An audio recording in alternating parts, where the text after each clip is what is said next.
Times of India ने publish किया और एक चेक भेज दिया था उन्होंने उस समय पर। तो मैंने बाबा को भेजा और कहा, बाबा पहली बार लिखा हूँ मैं। वैसे उस समय पर मैं professionally engineer, Hindustan machine tools में डिज़ाइन इंजीनियर काम करता था। बाबा ने कहा, बच्चे अमृत वेला योग के बाद पेपर और पेन रखें और बाबा आपसे लिखाएंगे। लिख रहा हूँ आप सभी को किस तरह से उमंग उल्लास से आप सभी इस सेवा में आप यहाँ समय भी दिया और आप सभी ने कोशिश की है जितना सीख सके।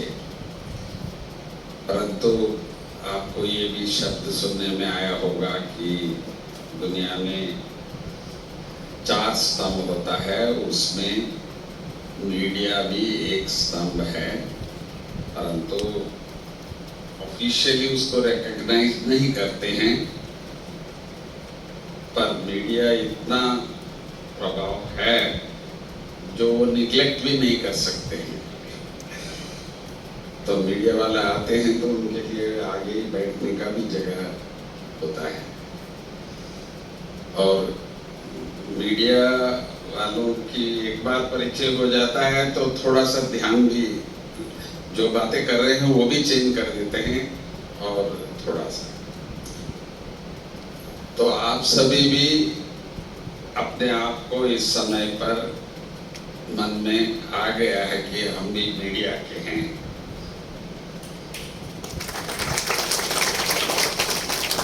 परंतु हम मीडिया दुनिया के हिसाब से या पॉलिटिशियंस के लिए या प्रशासकों के लिए उस जो मीडिया वालों के साथ हम, क्योंकि मीडिया वालों को समझना, मीडिया वालों के साथ चलना, मीडिया वालों के साथ किस तरह से बात करना, ये एक जो लैंग्वेज है वो बिल्कुल ही अलग है। तो जो आपने सीखा है वो दूसरा जो 3 स्तंभ वालों को नहीं पता है। वो मीडिया में 2 वर्ग है हमारे, एक तो ऑलरेडी आप सबने अभी सुना है और एक और ऑर्गेनाइजेशन है जिसको हम PRO कहते हैं, पब्लिक रिलेशन ऑफिसर, माना जो मीडिया को साथ लेके चलने वाले। जैसे हर डिस्ट्रिक्ट में एक PRO होते हैं। तो आपकी विशेषता ये है, तो शब्द मीडिया, तो हम ब्रह्मा बाबा को कहते थे बाबा मीडियम है, माना शिव बाबा इस सृष्टि में जो भी कुछ हमको सिखाया तो किसी के माध्यम से तो सिखाया, तो वो है ब्रह्मा बाबा। तो ब्रह्मा बाबा के द्वारा हम सबको बाबा ने ये संस्था बनाया,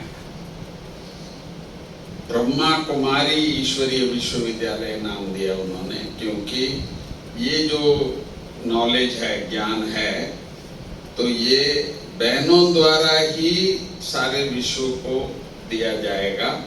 क्योंकि माँ जितना अच्छा बच्चे को संस्कार दे सकती है, क्योंकि ये केवल शिक्षा नहीं है, ये संस्कार है। तो इसलिए बाबा ने इस संस्था को ब्रह्मा कुमारी ईश्वरीय विश्वविद्यालय पहले रखा। तो अब ब्रह्मा कुमारी इसका नाम तो सारे विश्व में हो गया है। राष्ट्रपति भी आप जानते हैं वो पक्के बाबा के बच्चे हैं। परंतु जिसने ये सारा कार्य किया वो शिव बाबा ने किया। बाबा माध्यम बने। तो अब आप सबको बाबा ये क्यों सिखाया इस समय पर, जब ये हम कहते हैं अभी तो कर्मातीत बनना चाहिए, अभी हम लोगों को अपनी पुरुषार्थ करना चाहिए, अपनी अवस्था। ऐसा थोड़ी है कि हम पत्रकार रह गए और दूसरे सब कर्मातीत होके चला जाए, वो तो नहीं होना है। तो अपना अमृत वेला, सत्संग, सुबह और सारा दिन का ध्यान रखना, चार्ट लिखना, नमा शाम का योग, ये सब चीज तो हमारे लाइफ में जैसे बाबा हम बच्चों से चाहते हैं वो तो हम करेंगे। परंतु एक विशेष कार्य आप सबको दिया गया है, तो वो ये है कि हम ब्रह्मा कुमारी के प्रचार के लिए, ब्रह्मा कुमारियों का नाम बाला करने के लिए हम मीडिया के बने हैं नहीं। आपको देख करके कोई ये नहीं समझे कि भाई ये तो अपनी संस्था का प्रचार के लिए और इसकी महिमा करने के लिए आए हैं, वो मीडिया वाले नहीं हो सकते। मीडिया वाले कभी भी अपना ये नहीं करते, हम कौन है, हम क्या करते हैं, हम वो कभी भी नहीं। जहाँ जाते हैं तो दोनों साइड सुनते हैं, कोई भी पार्टी हो, कोई भी व्यक्ति हो, तो दोनों के विचार सुन लेते हैं और साक्षी होकर के तो दोनों का भी लोगों के सामने रखते हैं। तो जो जैसा है उसको वैसा ही लोगों के सामने रखने का काम मीडिया वालों का है। ये हमारी विशेषता है। तो आप सबके ऊपर एक अभी जवाबदारी बाबा ने लिए है कि आखिर ब्रह्मा कुमारियों को किसने बनाया। ये सब जो चीजें कह रहे हैं बहुत अच्छी है, पर ये सुनाया किसने, इनको ये नॉलेज कहां से आया। तो इस बात को अभी प्रत्यक्ष कराने का समय आ गया है।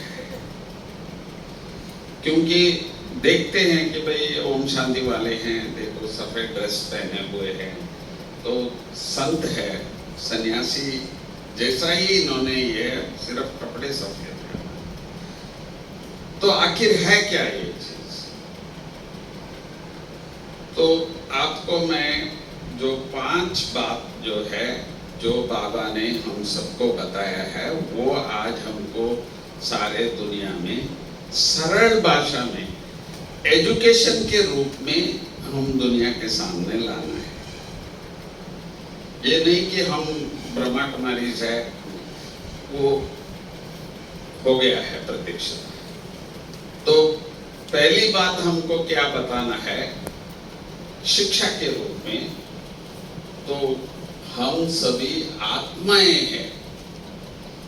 ये नॉलेज जो है ये हर एक को समझ में आ सके, क्योंकि मीडिया में जो लिखते हैं तो उसको लोग सच समझते हैं। भाई पेपर में आ गया है माना इमीडिएटली उनको पहले वो फेथ आ जाता। तो इसीलिए किस तरह से हम शरीर नहीं है, हम आत्मा है, ये जो ज्ञान हमको शिव बाबा ने जो दिया है वो हर एक तक पहुंचे, तो उसका बहुत सरल भाषा में। दूसरा, 33 करोड़ देवताएं भारत में है, तो हमारा तो एक शिव बाबा को याद करने की हम सिखाते हैं। तो इसलिए परमात्मा एक है, ये बात को भी हम बहुत सरल भाषा में, सहज रूप से तो हम कैसे एक्सप्लेन करें। निराकार ज्योति स्वरूप है। तो ये हमको थोड़ा सा, हम मीडिया वालों के ऊपर ये विशेष जवाबदारी है, क्योंकि हम याद भी शिव बाबा को करते हैं, हम जो कुछ भी है थैंक्स शिव बाबा को दे रहे हैं। तो शिव बाबा की प्रत्यक्षता के लिए हमको शिव बाबा का परिचय, ताकि किसी को ये नहीं होवे कि भाई इनकी कुलदेवी या इनकी जो विश्वास है तो उसमें हम कोई दखल अंदाज नहीं करते हैं। जो भी है बहुत अच्छा, परंतु शिव ज्योति स्वरूप, ये जवाबदारी आप लोगों का है। क्यों? मीडिया में जो समझा सकते हैं वो किसी का वो अधिकार नहीं है। हम लोग बुक्स कितने पब्लिश किए हैं, ऐसा नहीं कि हम लोगों ने बुक्स नहीं पब्लिश किए हैं, बहुत कुछ है। फिर भी आप देखेंगे कि भाई लोगों को ये नहीं मालूम ईश्वर एक है और वो ज्योति स्वरूप है, और उसको याद कैसे करते हैं हम, और उनसे हमको शक्ति कैसे मिलता है। तो ये भी एक पार्ट जिसको हम राजयोग कहते हैं, ये तीसरा सब्जेक्ट है। इसमें किसी भी प्रकार का धर्म की या कोई भी बात नहीं आता, ये तो एक एजुकेशन है, ज्ञान है, सहज ज्ञान है। चौथा जो है, आप जानते हैं कि प्रकृति इस समय पर अपना कार्य बहुत फास्ट कर रहा है।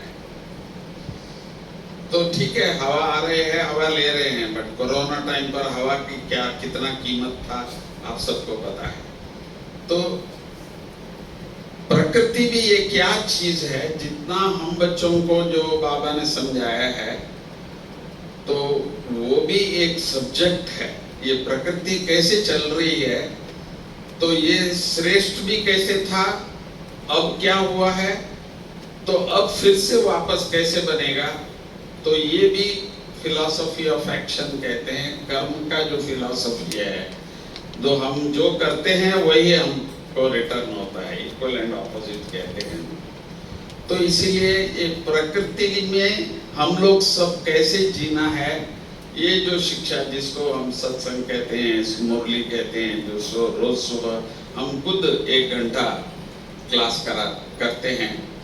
तो इसीलिए ये कर्म के बारे में भी जो समय अनुसार आप लोगों को, तो लोगों तक ये मैसेज देना है। ऐसा नहीं कि लोगों को मालूम नहीं है अच्छा क्या है, सब जानते हैं, ऐसा नॉलेज की कोई कमी नहीं है, परंतु प्रैक्टिकल में ये जो हम लोग जो स्पिरिचुअलिटी जो कहते हैं, तो ये प्रैक्टिकल के लिए है, लाइफ के लिए है। तो ये मीडिया द्वारा जितना हम इसको सरल सहज रूप से लोगों तक पहुंचाने का जो कार्य है, वो आप सबको शिव बाबा ने दिया है चांस। तो इसमें एक चीज मैं जरूर ऐड करना चाहूंगा कि ये जो मीडिया है, जिस तरह से हम लोग प्रिंट मीडिया, इसके बाद फिर इलेक्ट्रॉनिक मीडिया हुआ, फिर इसके बाद अभी सोशल मीडिया जो चल रहे हैं ये वगैरह, तो इसमें टेक्नोलॉजी भी साथ है। तो एक शब्द इस समय पर हमारे देश के प्रधानमंत्री भी ये कहते हैं कि सभी तक पहुंचने का विधि जो है वो केवल डिजिटल कहा जाता है। तो आज यहां तक इन्होंने कह दिया कि वर्ल्ड डिजिटल तो जब भी होवे, परंतु भारत के लिए इन्होंने ये कहा है डिजिटल इंडिया।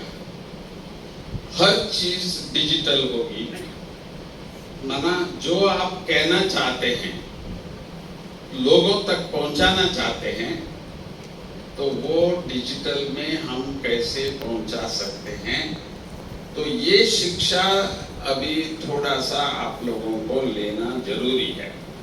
तो जैसे पहले हमारे पास मोबाइल आया, तो मुझे ऐसा भी कहते थे हमारे बड़े भाई साहब कि भाई ये हमारे लिए नहीं है, ये इसको हमको टच नहीं करना चाहिए, ऐसा भी समय था तो उन्होंने कहा। पर हमारे दादी जी ने कहा कि 1 लाख की सभा हो तो दादी जी आएंगे। तो अभी 1 लाख का सभा, उसको कंट्रोल कैसे करेंगे, कितने डिस्टेंस होगा। तो हम लोगों ने 1000 फोन हमको फ्री दिया था जियो वालों ने, टू स्टार्ट विथ मोबाइल। तो इसी प्रकार इस समय पर हम सबको थोड़ा सा डिजिटल इंडिया किस तरह से गवर्नमेंट कर रही है और लास्ट पर्सन तक कैसे पहुंच सकते हैं, तो वो हम लोग अभी प्रयास कर रहे हैं।